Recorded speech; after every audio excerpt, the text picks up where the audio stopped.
माहौल जमे न जमे लेकिन दिन बनावल त अपना ऊपर बा न हो। और सबके हमार राम राम पूरी हर हर महादेव। काहे कि आज हम लोग धूम मचावे जा रहल बानी। संडे के शुरुआत मस्ती से हो, यही रहेला हम लोग के दिमाग में। लेकिन जी हमार उठते ही डांट और काम काज से में आज हम सब के शामिल कर लेले बानी। है कि आज हम लोग सोचले रहनी महा एपिसोड ने फुल्ली टाइम एंजॉय गेम और मस्ती। हाँ जी, जौना हम सोचली उ तक करके रहेनी, चाहे उ कैसे हो जाए। अपन के होवे के बाद शुरुआत इसे घर झारे के मिलल बा के आज पहले हमरा से काम काज नइखे होवेला। अब जाके दे दिली लेबर वाला लुक में कहला से सब दिया रे हम लोग के हो गई अब तहार बारी।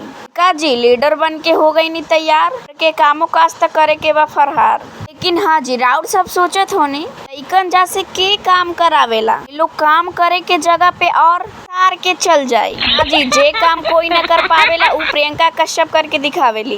काम धाम शुरू करे से पहले इन लोग के देहनी मनोरंजन, नाच गाना मस्ती, काम करे में लगी न इन लोग के कश्ती। हाँ जी, हमार बोल बोल के हालत पंक्चर हो गई रहे, लेकिन इनकर खुशी हमके अलगे सुकून देत रहे। मजा मस्ती मजाक में बनल रहे के चाहिए, थोड़ा सा सीरियस हो जाए ले ही जा सब जा अपन अपन काम में लगल बा कि हम काम धरा देले बानी। मजाक और साथ जिंदगी के एकदम जिएला आसान बना देवेला। के कमेंट में राउर सब जरूर बताई काम करे में आलस कितना ज्यादा आवेला आपके। हम अपन ग्रुप के आपके घर पे भेज दी हम हो, मस्ती के साथ काम काज में पूरा साथ देवेले। उ गेट पोछता था, केहू कॉपी किताब सरियावता। आज बीच बीच में सिस्टम थोड़ा बिगड़ भी जात रहे। इकन ना बाटे काम कराएं तो फिर भागू जाई सब उ लेवर बाटे जेका में रेडी के नाम पे खाली इनके मस्ती चाहिए। हाँ जी, जो सोचले ना रहले उ भी हो गई रहे। का भइल रहे उ राउर सोच के बताई, आगे हम जरूर बताई। भी बहुते गौर से सुनी, जीवन में घर के साफ सफाई हर साल होई, लेकिन मार धार कारोबार के कमीनी जिंदगी जमीनी से भर के नइखे होला।